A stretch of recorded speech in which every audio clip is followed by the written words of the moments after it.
पुणे. 15-20 लोकांच्या जमावानं 4 कुत्र्यांना रॉकेल टाकून जिवंत जाळलं आणि 16 कुत्र्यांना अन्नात विष टाकून मारलं.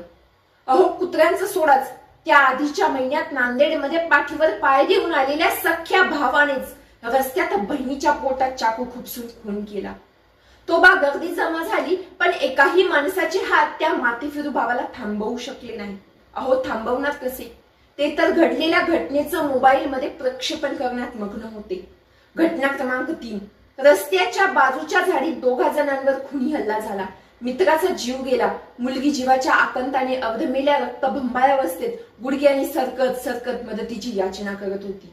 तिथंही गर्दी जमा झाली आणि मोबाईलमध्ये शूटिंग करण्यात व्यस्त झाली. अहो, कुत्र्याला जाळताना, बहिणीला तरफडून मारताना आणि अर्धमेल्या अवस्थेत मदतीची याचना करताना समोरच्या त्या गर्दीत मदतीचा हात देऊन माणुसकीची जात निभावणारा एकही मायकाला तिथे हजर नव्हता. होता तो फक्त तेथे माणूस गैरहजर होता. आणि हाच गर्दीतला माणूस शोधण्यासाठी मी आपल्या समोर विषय मांडते, गर्दीत माणसांच्या माणूस शोधतेने.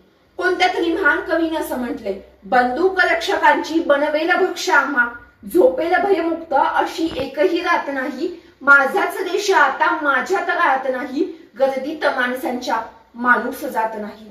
अरे मित्रांनो, किडे, मुंग्या, पशु पक्षी, राणे वने, झाडा झुडपांच्या या पसाऱ्यात जगणाऱ्यांपेक्षा थोडासा तर्क मेंदू, 2 हात आणि 2 पाय लाभलेली जमात म्हणजे माणूस.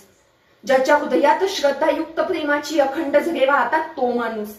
आहार, निद्रा, भय, मैथून या 4 गोष्टी पशुपक्षी करतातच, पण 5वी विचार करण्याची शक्ती ज्याच्यात आहे ना, तो माणूस.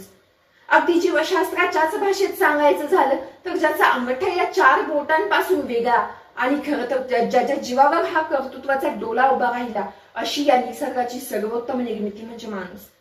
माकडाची शेपटी गेली, तो 2 पायांवर चालू लागला, तो पळू लागला, त्याच्या बुद्धीची धाप एवढी की तो चंद्रावर पोहोचला, त्याच्या बुद्धीची झेप एवढी की तो मंगळावर पोहोचला.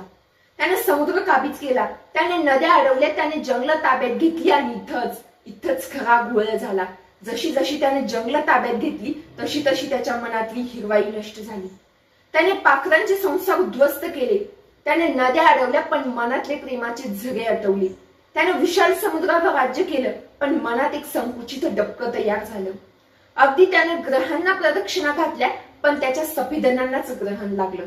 मित्रांनो, अगदीच सोपं करून सांगायचं झालं तर माणूस माणसापासून दूर गेला, माणूस त्याच्या मूळ अस्मितेपासून दूर गेला. अहो, संध्याकाळच्या जेवणावेळी घासातला घास बाजूला काढून वाटीभर भाजी शेजाऱ्याच्या घरी नेऊन देणारी पिढीच आज मुळात थकली.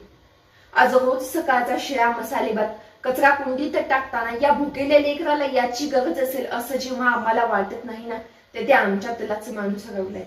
आणि येथेच पारगावकर म्हणतात, या झोपड्यात वाहून आली ही गटारे, चिखलात हुंदक्याच्या माणूस शोधतो मी, कोलाहलात माणूस शोधतो मी, गर्दीत माणसांच्या माणूस शोधते मी. धन्यवाद.